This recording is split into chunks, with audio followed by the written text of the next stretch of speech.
investigación de la y que se comenzará con una grabación de la sesión, ¿sí? Vamos a comenzar. Buenos días a todos. La conferencia del día de hoy será impartida por el doctor César Enrique Jiménez Yáñez y el tema es el dibujo como método de investigación, comunicación, representaciones y simbolismo. Voy a leer una breve semblanza para que el doctor pueda comenzar con su sesión.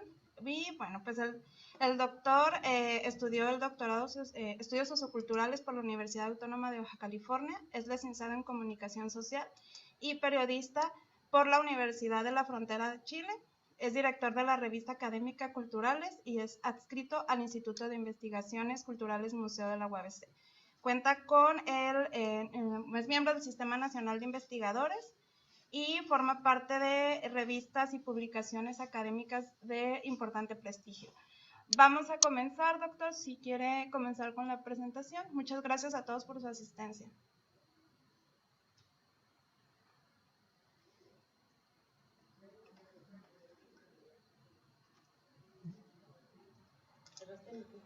Se me hace... ¿Cuántos es?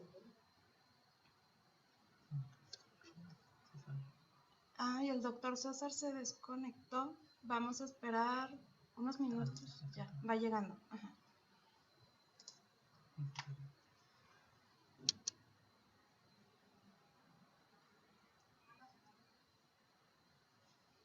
Doctor César. Aquí estoy. Me acaba de sacar, pero ya estoy aquí. Ok, si gusta comenzar con su presentación, doctor. Sí, muchas gracias, muchísimas gracias. Bien, buenos días. Muchas gracias por la invitación, gracias a la Facultad de Enología y Gastronomía, y también muchas gracias a la doctora Carolina Mata por haberme hecho esta invitación a este seminario de métodos cualitativos de investigación. Espero que todos y todas se encuentren bien.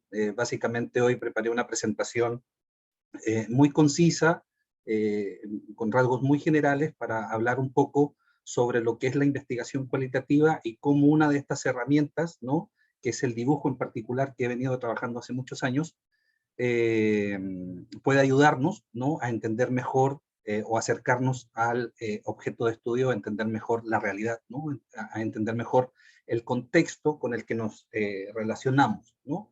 Y pues bueno, le llamé a la plática el dibujo como método de investigación, comunicación, representaciones y simbolismo. Ahí está mi nombre, ahí está mi correo electrónico en caso de que alguien quisiera decirme algo o contactarme. Y ahí también está mi imagen hecha por mi hijo, así él me ve, también a través de un dibujo. Ahí estoy con lentes, aquí no, porque de cerca veo bastante bien. Bueno, para comenzar, espero que, pues, si tienen alguna pregunta, la vayan anotando para que me la puedan hacer al final. ¿Cuántos de ustedes finalmente creen que saben dibujar o saben dibujar? ¿O a cuántos les gusta dibujar? ¿No? Finalmente, y cuando dibujan, ¿qué dibujan? ¿No? ¿O por qué lo dibujan? Bueno. ¿O cómo quieren finalmente hacer su dibujo? ¿O qué buscan con hacer un dibujo? Algunas de esas preguntas nosotros nos las hemos hecho para poder entender un poco a los sujetos, ¿no?, a los sujetos sociales. Pero bueno, primero habrá que entender cómo nos relacionamos con el mundo. Esta es una imagen que utilizo mucho en mis clases. Si hay algún estudiante por ahí, podrá verlo, con los que trabajo, podrá decir que sí. Finalmente, esta imagen me ayuda un poco a entender cómo nos relacionamos con nuestro entorno, cómo generamos conocimiento en relación a él, o con relación a él, ¿no? Está, por una parte, este sujeto, ¿no? Y está este objeto de conocimiento, este objeto que voy a construir, este objeto que voy a conocer, a este objeto que me voy a enfrentar y que va a ser parte de mi realidad, ¿no? Es decir, con todo y todas las personas con las que nos relacionamos, finalmente generamos una idea, generamos un conocimiento sobre ello. Y ese conocimiento no viene solo, viene dado por algunas situaciones específicas, ¿no?, que se dan solo en el contexto social y en la relación o en la interacción directa con este objeto o con esta realidad o con este contexto y juntamente con estas personas. Cuando nosotros nos enfrentamos a esta realidad, que es el principio básico del conocimiento y al mismo tiempo de la investigación, pues nos podemos acercar de distintas formas. Pudiera ser a través de nuestros sentidos, ¿no? Lo que puedo ver, lo que puedo escuchar, lo que puedo oler, ¿no? Lo que puedo palpar, y obtendré alguna información con respecto a ello. Pero aún así quizás no va a ser suficiente. Y entonces necesitaría un poco más de información, quizás relacionar una cosa con otra, ver quizás establecer si tiene algún tamaño, porque conozco lo que es el tamaño, ver o reconocer algún color, porque conozco lo que son los colores, y entonces ahí me doy cuenta, ¿no? Que voy construyendo significados, ¿no? Voy construyendo conocimiento, voy construyendo lo voy posicionando, voy conociendo un poco de qué es, dónde es y dónde lo puedo ubicar.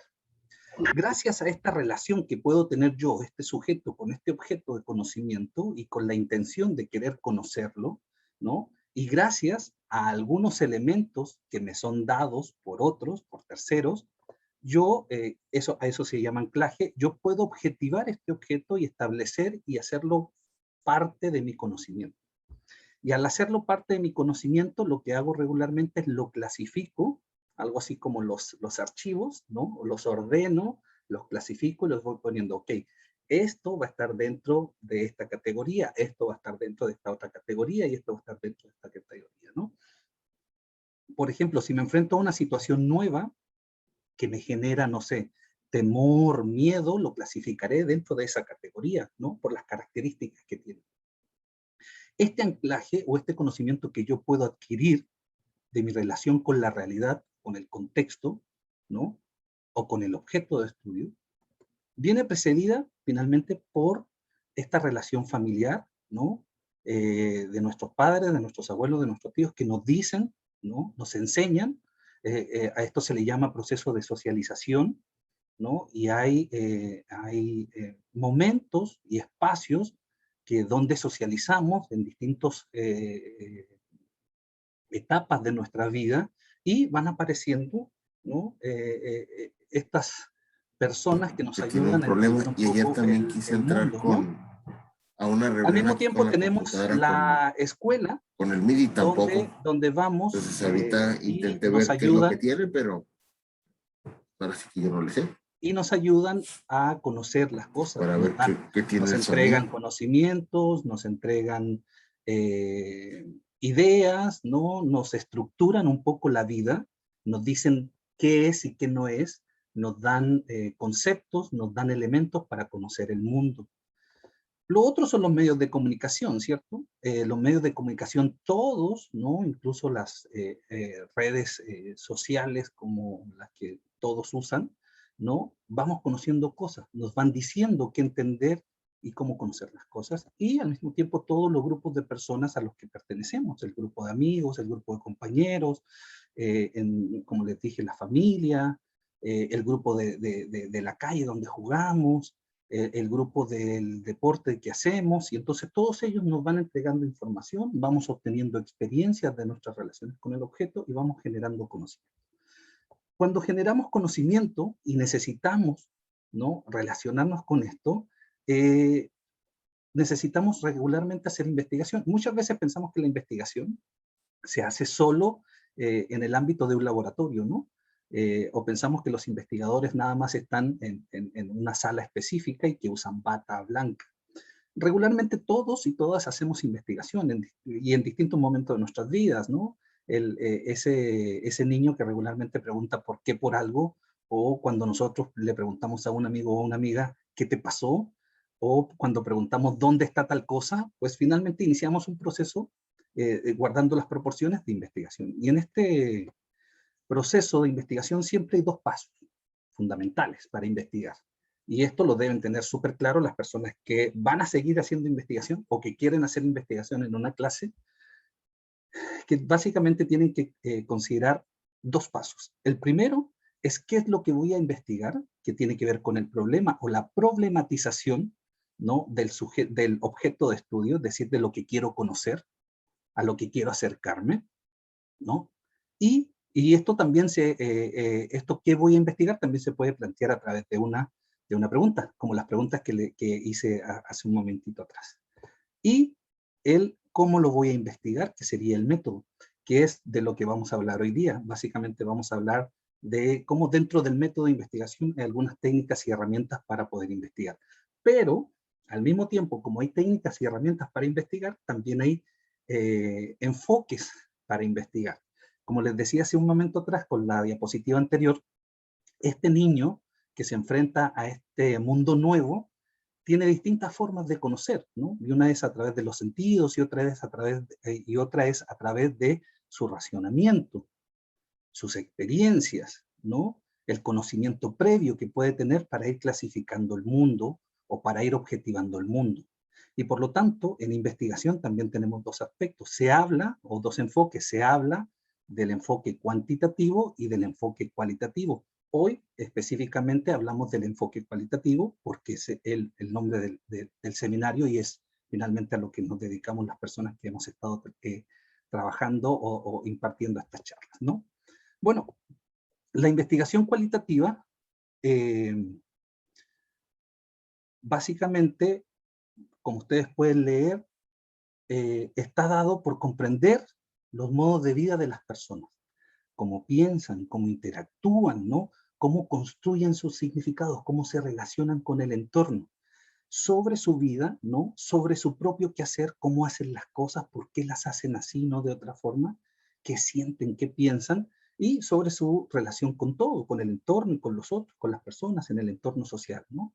La investigación cualitativa también no busca una verdad que homogeneice, algo así como esto es así y así es, ¿no? No busca eso, ¿no?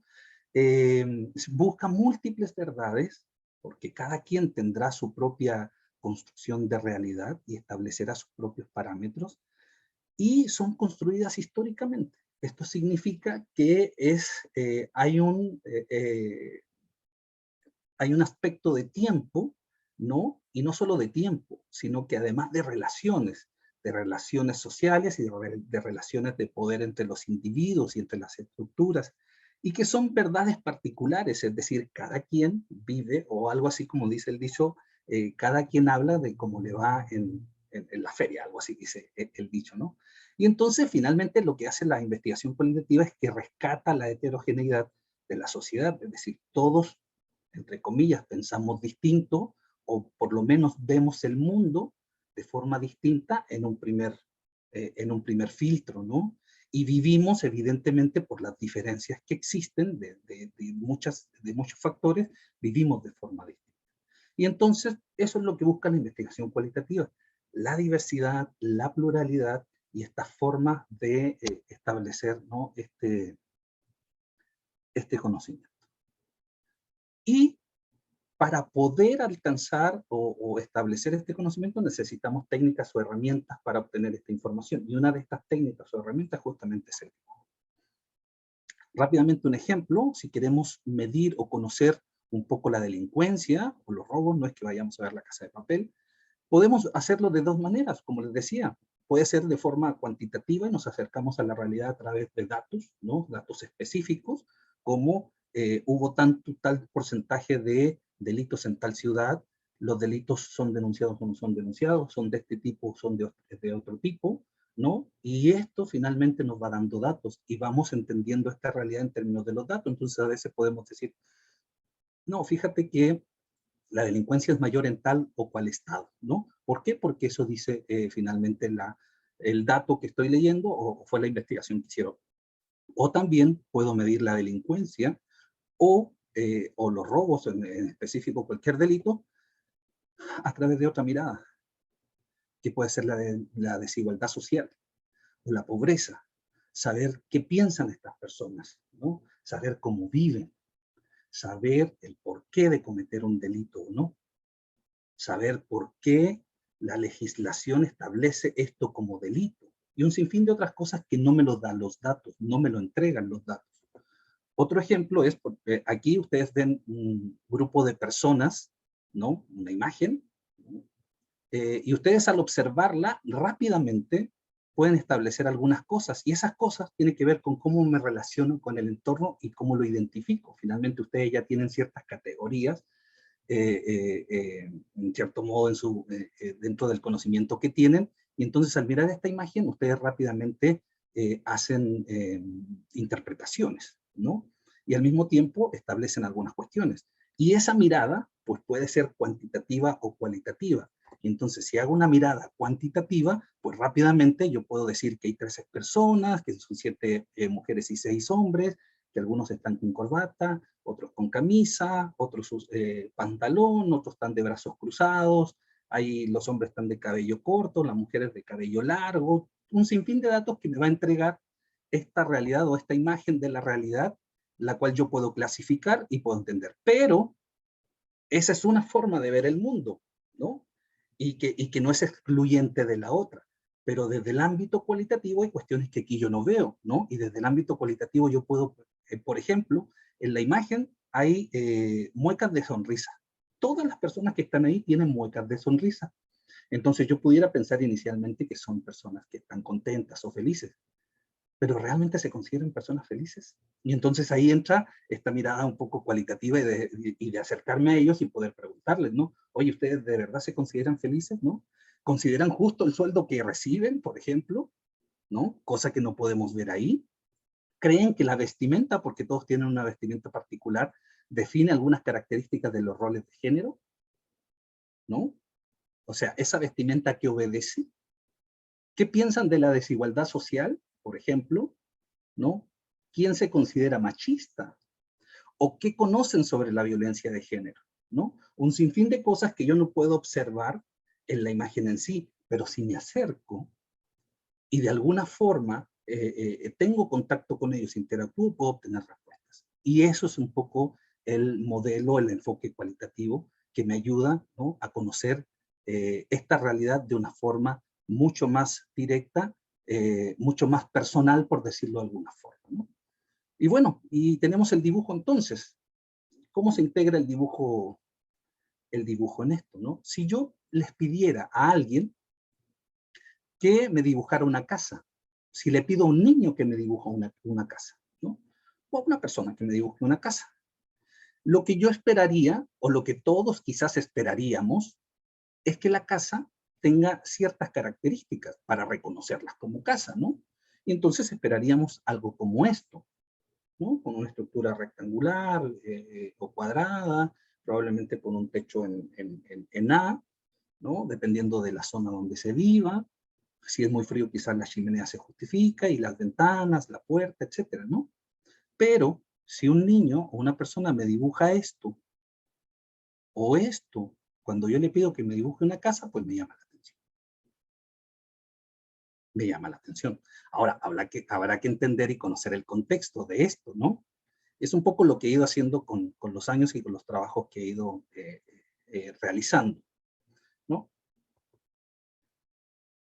Lo primero que hay que establecer, bueno, antes de seguir, les comento que todos los dibujos que aparecen en la presentación son dibujos hechos por personas que han sido parte de estos procesos de investigación en los cuales he estado involucrados, ¿no?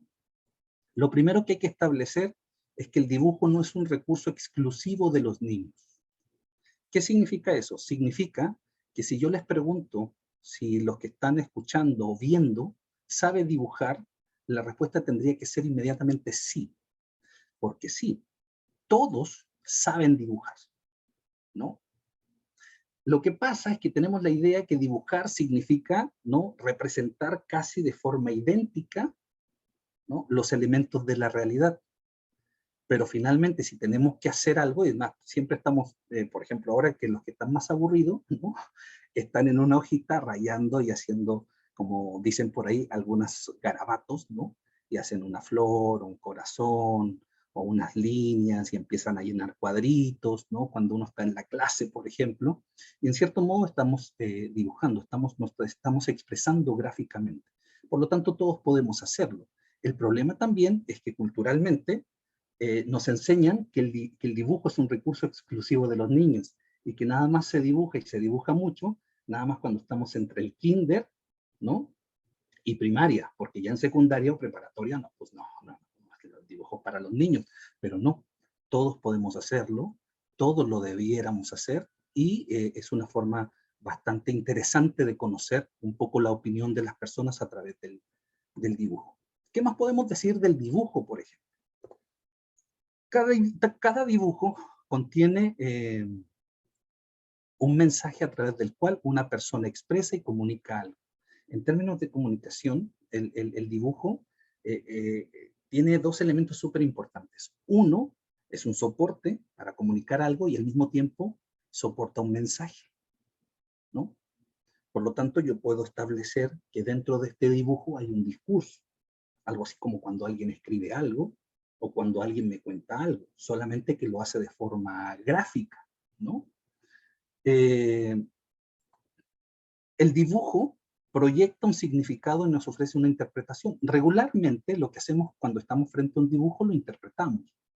A pesar de que el dibujo sea muy similar a lo que vemos en la realidad, ¿no? Por ejemplo, un retrato. Aún así, tenemos esta facultad y esta posibilidad de hacer una interpretación. Pero cuando no es tan claro, por ejemplo, en la imagen que vemos aquí, yo tengo que hacer una interpretación de este dibujo. Y eso es lo que me entrega el dibujo, una de las posibilidades de que yo pueda hacer una interpretación. Ahora, una construcción creativa del significado posible. ¿Qué significa eso? Que el dibujo me entrega elementos y yo no puedo decir de este dibujo que probablemente la persona está feliz, ¿no? O sea, es creativa, pero en términos de los elementos que yo puedo identificar y con qué asocio esos elementos, ¿no? ¿Con qué significados asocio esos elementos? ¿No? Pues veo la barda, veo el alambre de púas, ¿no? Veo una persona con mochila, establezco que es un joven que estudia, pero al mismo tiempo trae un arma. Bueno, un sinfín de cosas que me va a ir entregando, varios elementos que me va entregando y que yo puedo hacer esta interpretación, ¿no? Por otra parte, el dibujo resulta un instrumento invaluable para algunas disciplinas como la psicología, con el tema de lo proyectivo, ¿no? Como el dibujo a través de sus tamaños, de su ubicación, de los colores, el niño, en cierto modo, expresa sus emociones y hay distintos análisis proyectivos con respecto a eso, ¿no? También es importante para el ámbito de la educación, sobre todo en el desarrollo motriz, ¿no? El niño a medida que va creciendo se le exige que vaya como afirmando la mano. ¿Qué significa eso? Que inicialmente partimos con rayas, ¿no? Y luego ya hacemos cosas mucho más similares a la realidad, con mucha más perfección o con mucho más detalle, ¿no? Que al comienzo, y eso va indicando que nuestro desarrollo motor y nuestra madurez va acorde, ¿no? Con los años y con el espacio educativo en el que vamos cursando. Y también para los estudios de la comunicación, porque básicamente son mensajes o son una especie de discursos gráficos que yo puedo analizar. Y al mismo tiempo para muchas otras disciplinas. Por ejemplo, para ustedes, o para la mayoría que está estudiando probablemente enología y gastronomía y quiere seguir estudiando esto, pues el dibujo es una posibilidad cierta de establecer cómo la gente mira los platos, por ejemplo, cómo la gente percibe el hacer la comida, ¿no? ¿Qué elementos, por ejemplo, cuando le digo dibújenme, no sé, un plato de pozole, ver qué elementos le pone, ¿no? Al plato de pozole, qué tipo de plato, qué ingredientes, etcétera, ¿no? Que yo puedo visualizar en el dibujo. Todo dibujo es un medio personal, muy personal, porque cada persona lo hace en términos de su conocimiento, y emocionante expresión donde podemos ensayar, probar y desarrollar el producto de nuestra muy peculiar visión de las cosas. El dibujo, como método de representación del pensamiento, es decir, lo que nosotros ya conocemos y traemos y es parte de nuestro conocimiento, ofrece un recurso de análisis invaluable para introducirnos a un mundo particular, ¿no? De percepción e interpretación de la realidad. Es decir, lo que cada persona dibuja me va a entregar una información muy rica, porque finalmente es su percepción de esa situación que está dibujando y que tiene que ver con sus experiencias, con sus vivencias, con sus conocimientos, con su relación, etcétera, con muchos elementos de su vida social y de su vida cotidiana, ¿no? Al mismo tiempo, sabemos que la mayoría de las imágenes, o sea, lo que vemos ahí en el dibujo, no representan prioritariamente el detalle de la materialidad de los objetos, ¿no? Es decir, no necesariamente si está mal dibujado, no sé, la persona deja de ser una persona, ¿no? La idea es que la representación de ella está hecha en base a la posibilidad que tiene la persona de dibujar. Pero básicamente lo que quiere entregarme es el significado, es decir, esto que dibujo aquí es una persona, ¿no? Y por eso dice, sino ante todo el significado cultural de esto. El dibujo contiene elementos que podemos identificar porque tienen un orden lógico para quien dibuja y para el observador también. El dibujante, en ese sentido, quiere, al poner esos elementos ahí, formar un todo. Cuando uno le pide a alguien que dibuja, pues finalmente me entrega un todo. Y ese todo que significa algo para esa persona y que al mismo tiempo para el observador, para la persona que interpreta, también va a significar algo. Y por eso va a ser importante tener otro elemento ahí que se llama anclaje, ¿no? Que se lo voy a comentar rápidamente. Y cuando una persona dibuja, cuenta una historia. Hace un guión mental. Cuando uno dice, oye, dibújame esto, la persona hace un seguimiento, ¿no?, en su cabeza de ciertas ideas, de ciertas imágenes, y le da orden a sus ideas para luego poner en el papel o en cualquier soporte los elementos que necesita para representar su idea y así contar esta historia. Una forma que tenemos para analizar el dibujo en términos de discurso gráfico, pues básicamente obedece a aspectos del contexto social y cultural que se transforman en un código, ¿no?, cultural, porque hay muchas variables que intervienen, ¿no? ¿Quién soy? ¿Cómo me crié? ¿Dónde vivo? ¿En qué nivel voy de la escuela? Etcétera, ¿no? Trabajo, no trabajo, etcétera, ¿no? Y al mismo tiempo, todo eso que hacemos, ¿no?, todo ese contexto social, pues también se nutre de relatos que están en la escuela, que nos dijeron que era así en la escuela, en los libros, en los medios de comunicación, cuando vemos una película, cuando vemos un documental, etcétera. Todo eso va nutriendo nuestra idea del mundo, nuestra idea de la realidad y cómo la entendemos. Básicamente, eso por una parte para entender el dibujo, y lo otro también puede ser a través de la semiótica, ¿no? Una de las ciencias que estudia los signos y que está dentro del ámbito de la comunicación, y que básicamente me dice que cada concepto pues está constituido por dos partes, el significante y el significado, y eso es básicamente la semiótica básica. Hay otros autores en semiótica que también dicen que a estos dos elementos hay que agregarle el referente. No me voy a detener aquí porque no se trata de esto específicamente, pero quería nada más mencionar que se puede analizar a través de la semiótica, pero también se puede analizar a través de lo que han planteado algunos autores, como la semiótica de Roland Barthes, ¿no?, que es la retórica de la imagen, un texto antiguo que hablaba un poco de las imágenes fijas, como las fotografías o los espectaculares, pero que sirve para analizar el dibujo. Él habla más o menos hay dos momentos, ¿no?, en una imagen, la denotación y la connotación. La denotación tiene que ver con este reconocimiento de los elementos que nosotros ya vemos. Por ejemplo, si yo les pido que me dibujen, no sé, una cena, si ustedes ponen una mesa, una silla, yo puedo reconocer por la forma que tiene la mesa, la silla, y eso es la denotación, ¿no? Y la connotación es finalmente la unión que yo hago de todos estos elementos y hago una interpretación de.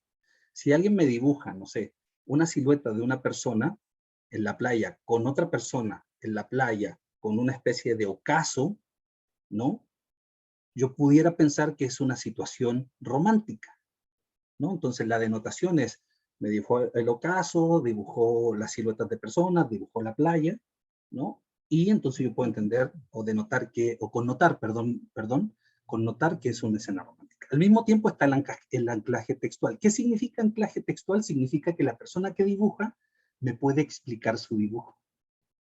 Y eso me ayuda mucho a hacer una interpretación o no, a hacer una interpretación más cercana a lo que la persona quiere decirme, ¿no?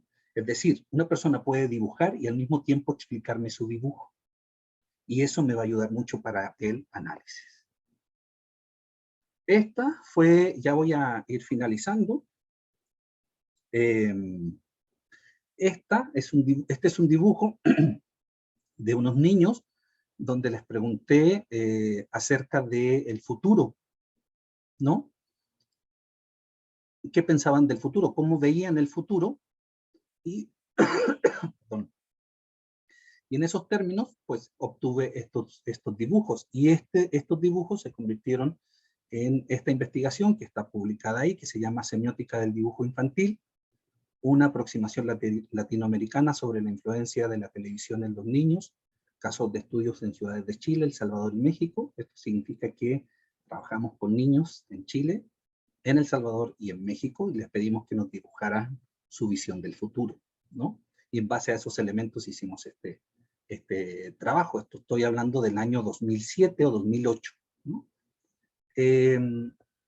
Con base a este mismo investigación, nosotros les preguntamos a los niños, aparte del dibujo, de dónde venían, ¿no?, sus influencias del futuro.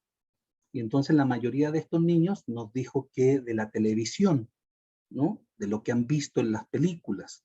Entonces esta es una imagen más o menos del futuro que ve este niño o esta niña, y lo establece así. Y esta idea de que estaban mediados por la televisión, pues se convirtió en otro artículo que se llama Influencia de la televisión en los niños, análisis a través del dibujo infantil. ¿Mm? Es dentro de esta misma investigación, también hace varios años atrás, ¿no? Luego puse a dibujar a estudiantes de educación, ¿no?, a estudiantes normalistas, y les pregunté básicamente qué entendían por educación, ¿no?, que me dibujaran la educación, qué debo entender yo por educación. Y la investigación resultó interesante porque, a pesar de que en el ámbito de la educación han pasado diferentes reformas y visiones en relación a ello, pues la mayoría de los estudiantes que estudian para ser profesores, pues siguen teniendo una idea muy clásica de la educación, que tiene que ver con aulas, profesores y alumnos, ¿no? Que es esa triada básica, ¿no?, que le da el sustento a la idea de educación, ¿no?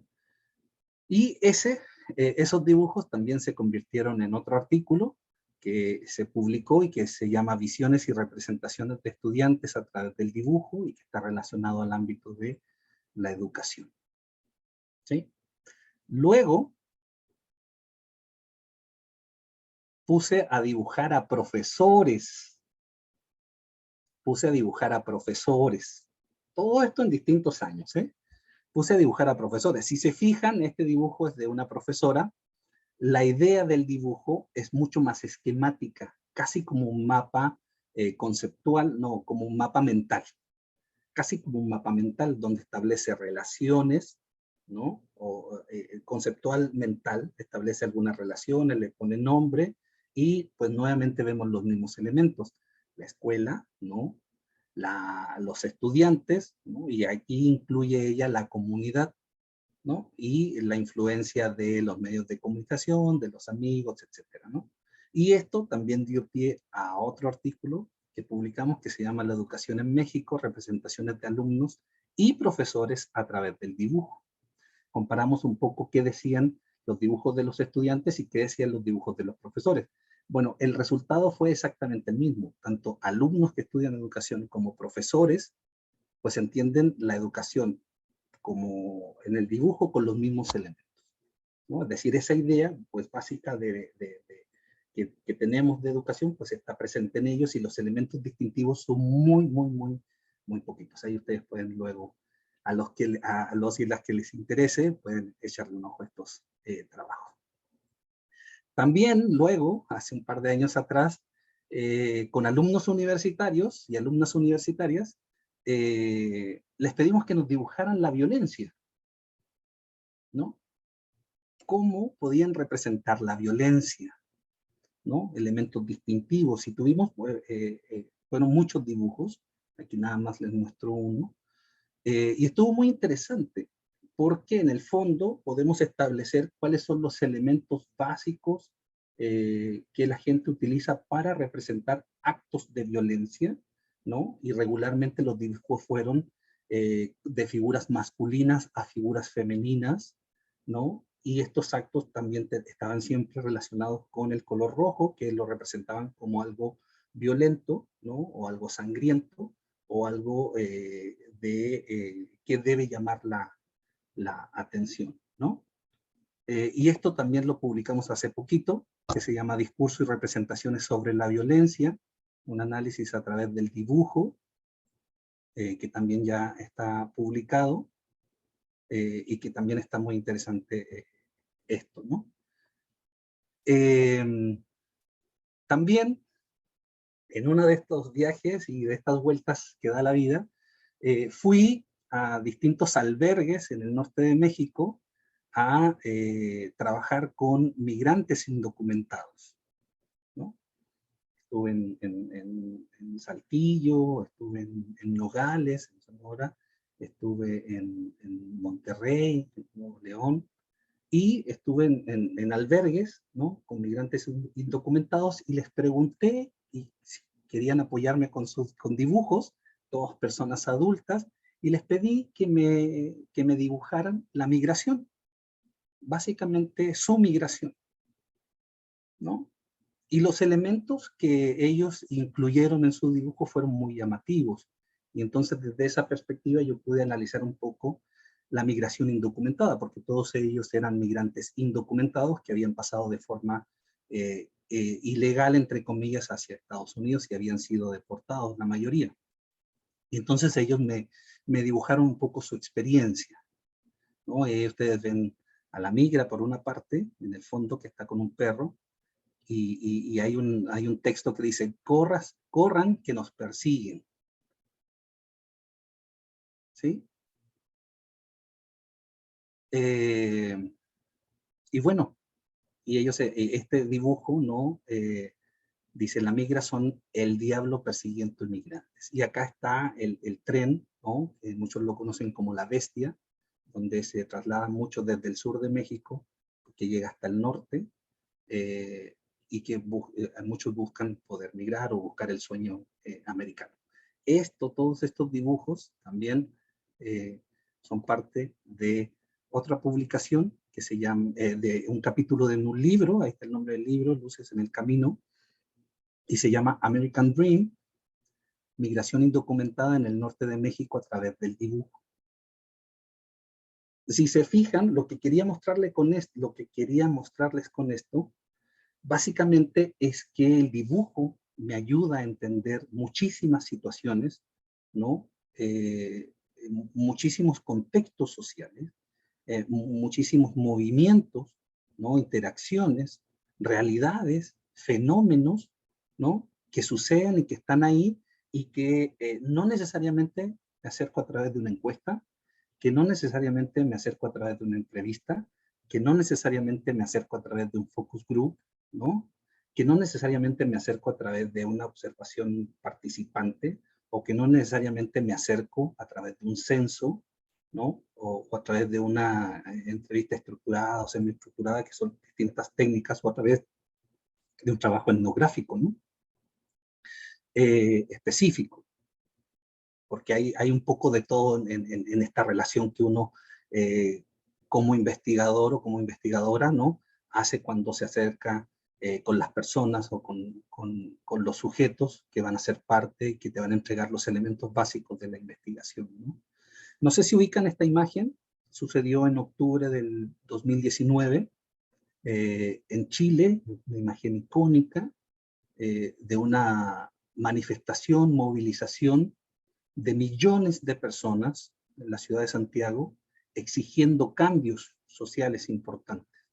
Estas situaciones, pues finalmente son parte de la información que nos llega y que podemos observar y que hoy a través de las redes sociales pues llega muy rápido, y que al mismo tiempo esto se puede investigar a través del dibujo.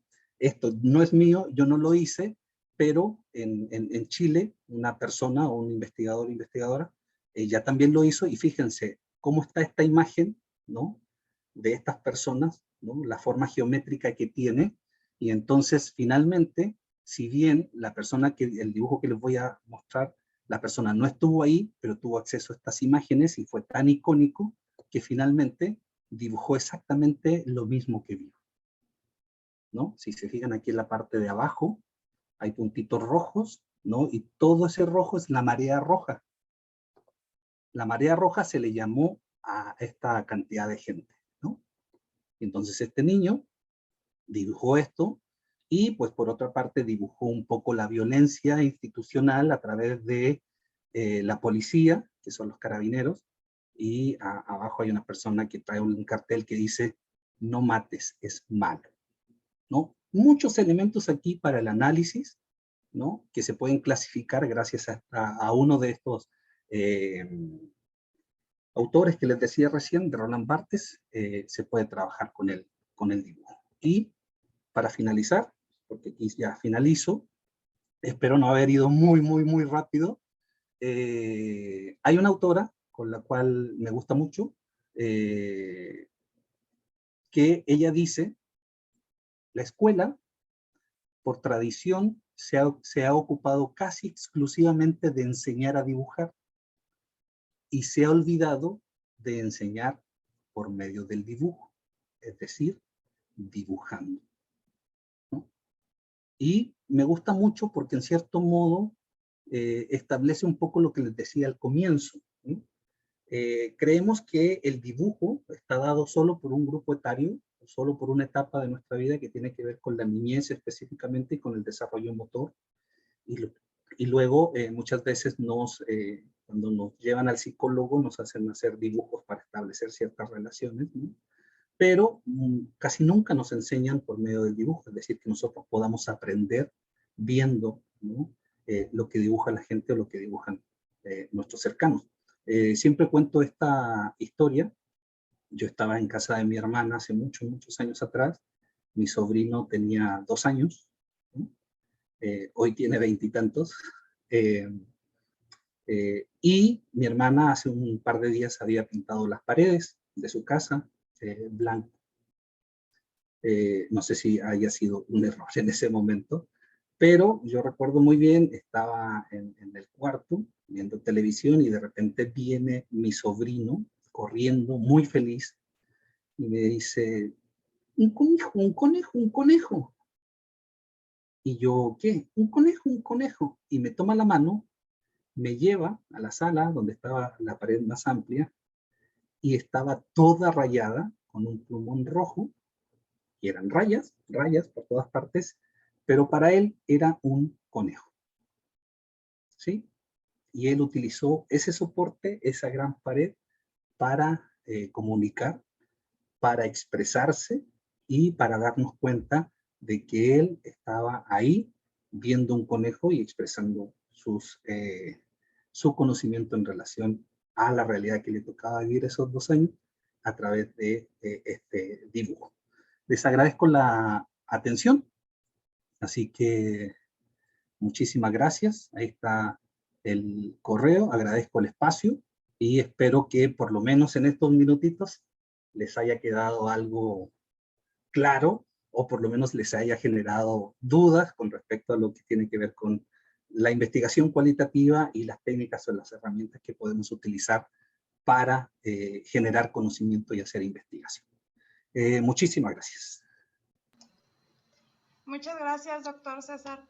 Pues definitivamente sí genera mucha inquietud también, pues aprender a interpretar y aprender a ver qué es lo que están reflejando los dibujos. Si gustan pueden colocar sus preguntas aquí en el chat. Voy a leer una pregunta del maestro Eric Ocon, que dice, hola, buen día. Desde su perspectiva, ¿se debería incluir el dibujo como herramienta para investigar en la gastronomía? ¿Y sería pertinente enseñar el análisis del dibujo a los estudiantes de gastronomía para entender los actores sociales? Bueno, agradezco la pregunta. La pregunta, si bien es muy específica, que tiene que ver finalmente con los planes y los programas, pero creo que siempre es beneficioso, dependiendo la clase, ¿no?, donde se dé, es que a los estudiantes se les puedan entregar todas las herramientas posibles, ¿no?, sobre todo los que o las que se vayan a dedicar específicamente a la investigación o quieran seguir avanzando en el ámbito de su formación, como ir a una maestría, e incluso los que no, para que aprendan que hay muchas más técnicas de poder acercarse a la realidad. Ahora, no solo en gastronomía, no solo en etnología, sino en todas las disciplinas que se pueda, el dibujo sí es una herramienta importante para hacer investigación. Claro, habrá que tener un poco más de preparación para poder hacer las clasificaciones, establecer los códigos, las categorías y los códigos, pero eso se va aprendiendo y se puede enseñar, por supuesto. Entonces, si alguien lo integra dentro de una materia específica como parte de las herramientas de investigación, no sé, en una materia de seminario de investigación o de proyecto de tesis o de métodos cualitativos o de métodos de investigación general, o incluso dentro de lo que es la etapa básica, que también en muchas escuelas se enseña la parte inicial de lo que son la investigación en ciencias sociales y las humanidades, integrarle a los alumnos de que hay otras formas de investigar que van más allá de la entrevista y que van más allá de la encuesta, ¿no? Porque muchas veces los estudiantes, antes de pensar en la problematización de su objeto de estudio, uno les pregunta, ¿qué quieres investigar? Y lo primero que te dicen es, es que yo quiero hacer entrevistas. O yo quiero hacer encuestas, ¿no? Entonces están partiendo inicialmente por la técnica o por la herramienta para obtener el dato, y pues muchas veces no conocen o desconocen el que hay otras técnicas, ¿no? Y otras herramientas. Sí, definitivamente es importante comenzar a trabajar en esta parte, entonces vamos a estarlo invitando de manera constante. Acá la maestra Carolina es nuestro contacto. Sí, claro. Y bueno, pues entre muchos agradecimientos que vienen en el chat, viene también uno que dice, muchas gracias, es una nueva mirada para analizar el cambio de conducta y comportamiento de actores sociales y colectivos. Y pues bueno, déjeme revisar. Dice, ¿considera usted que el grafiti urbano es parte del dibujo? ¿Perdón? ¿Considera usted que el grafiti urbano es parte del dibujo? Bueno, todas las expresiones gráficas, ¿no? Finalmente tienen un objetivo y tienen un sentido y se pueden analizar, ¿no? Y cuando me refiero a expresiones gráficas, me refiero a todas, ¿no? Entre ellas el grafiti. Finalmente, lo que les decía con respecto al análisis del dibujo, a los elementos, ¿no? La persona finalmente tiene una idea que quiere expresar a través del dibujo y lo hace a través de este soporte y de esta técnica, ¿no? Que es el soporte que pudiera ser una pared, ¿no? Un mural, y al mismo tiempo y la técnica del graffiti, ¿no? Donde finalmente quiere, a través de eso, enviar un mensaje, comunicar algo, enviar un mensaje, ¿no? Y que también se puede hacer un análisis de estos elementos que se incluyen. Ahora, ojo, no estoy diciendo que si se hace de forma, entre comillas, con permiso o sin permiso, que eso es otra discusión, pero en términos de la pregunta, pues sí, por supuesto, es una expresión gráfica que en el fondo, como base, también comunica, manda un mensaje que se puede analizar desde el aspecto que les decía, de lo denotativo, de lo connotativo, ¿no? Se puede sin duda analizar. Muchas gracias. Bueno, tenemos otra anotación. Bueno, muchas gracias por la información. ¿Nos pudiera compartir algunos de los retos que podemos encontrar en la aplicación e interpretación de esta técnica? Sí, sí, claro que sí. Hay muchas anécdotas, por ejemplo, y que fui depurando con los años. Por ejemplo, cuando trabajé con niños, lo importante aquí era con los niños es que no se sentaran juntos, con los niños y niñas. Eso es importante. ¿Ustedes por qué? Porque se copian, ¿no? Se copian en el sentido de que si yo les digo, bueno, van a dibujar cómo se sienten, y entonces, si están sentados juntitos, hay uno que empieza a dibujar como un carro o un auto, y entonces de al lado mira, y increíblemente se le ocurre dibujar también un carro y un auto. Entonces la idea es regularmente separarlos, ¿no? Que no estén en contacto. Lo otro es no darles elementos a las personas que van a dibujar. Por ejemplo, si yo les digo, dibújenme qué es la familia, ¿no? Y entonces alguien podría decir, pero ¿cómo la familia? Y si yo les digo, no, pues pueden dibujar a su hermano. Y entonces, en el momento en que yo digo eso y escuchan todos, y en ese mismo momento todos, no sé por qué, se les ocurre dibujar al hermano o a la hermana, ¿no?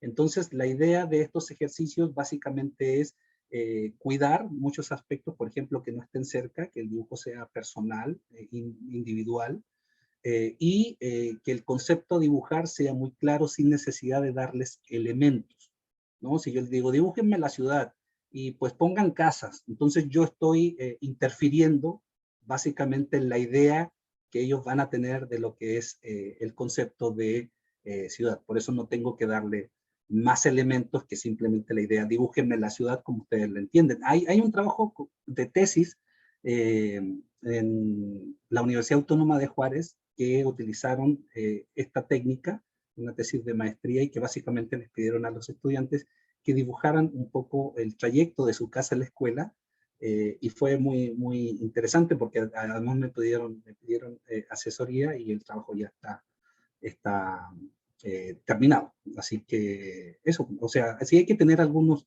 cuidados en relación a eso. Ahora, también pedirle a los participantes que tengan toda la disposición a hacerlo y darle los elementos, ¿no? Si van a dibujar en hojas, en cartulinas, lápices de colores, de cera, como sea, sin obligarles a nada. El que quiera colorear, colorea, el que no quiera colorear, no colorea. No hay dibujos buenos ni malos, no hay dibujos más bonitos que otros, no hay dibujos, etcétera, ¿no? Hay muchos elementos que hay que considerar, pero la experiencia es muy rica, sobre todo cuando las personas deciden participar voluntariamente y lo hacen con mucho interés.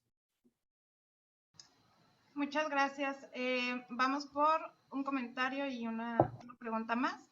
Dice, bueno, realmente interesante, el dibujo es increíble como forma de expresarse. Gracias. ¿Y qué opina de que gracias a nuestras costumbres tengamos una idea general de las situaciones, como lo mencionó de que se relacionaba la violencia? Bueno, tenemos que entender finalmente que el dibujo no me va probablemente a entregar elementos para hacer una interpretación muy fuera de lo que ya conocemos. Tengan en cuenta que finalmente lo que sabemos, perdón, lo que conocemos, lo que sabemos, está precedido por un conocimiento previo de las personas con las que nos relacionamos y con los espacios con los que nos relacionamos. Es decir, lo más seguro es que todos más o menos tengamos una idea general y muy similar de muchas cosas en común, ¿no? Y entonces sí ha sido parte del discurso establecer y parte de los espacios donde nos movemos, como la escuela, nuestros padres, los medios de comunicación, y establecen que regularmente la violencia se da, por ejemplo, la violencia doméstica se da regularmente del hombre hacia la mujer, pues básicamente si yo pido dibujar la violencia doméstica, probablemente me vaya a encontrar con muchos dibujos donde se establezca la figura masculina como la persona que violenta a la figura femenina, ¿no? Eso sería más o menos algo que esperado, ¿no? Pero porque también es lo que conocemos, porque en los ámbitos que nos movemos y más o menos es la información principal. Ahora, lo interesante de esto no es eso específicamente, sino que son de qué forma se presentan los elementos, cómo se ordenan los elementos y qué otros elementos asociados hay alrededor, ¿no? Sin duda, pues eso puede ayudarnos también a hacer un análisis mucho más amplio de esta situación, pero evidentemente con cada situación que vemos, más o menos tenemos una idea previa porque nos ha sido inculcada, nos ha sido enseñada, porque así la hemos ido construyendo a medida de nuestras interacciones y porque así también la vamos observando en los distintos espacios donde nos movemos. Bueno, pues muchísimas gracias. Gracias por todo. Hay muchos agradecimientos también en el chat. Tenemos una última pregunta, pero por cuestiones de tiempo, habíamos platicado con el doctor que las preguntas las vamos a poner en el Facebook, en donde está la charla disponible, y ahí podremos ir respondiendo esas preguntas que quedaron pendientes. Muchas gracias a todos por su asistencia. Gracias, doctor. Muchísimas gracias por la invitación, estoy súper contento y espero que de verdad les haya servido un poco la plática, así que será hasta la próxima. Sí, claro, muchas gracias, estamos en contacto. Muy bien, hasta pronto, que tengan buen día.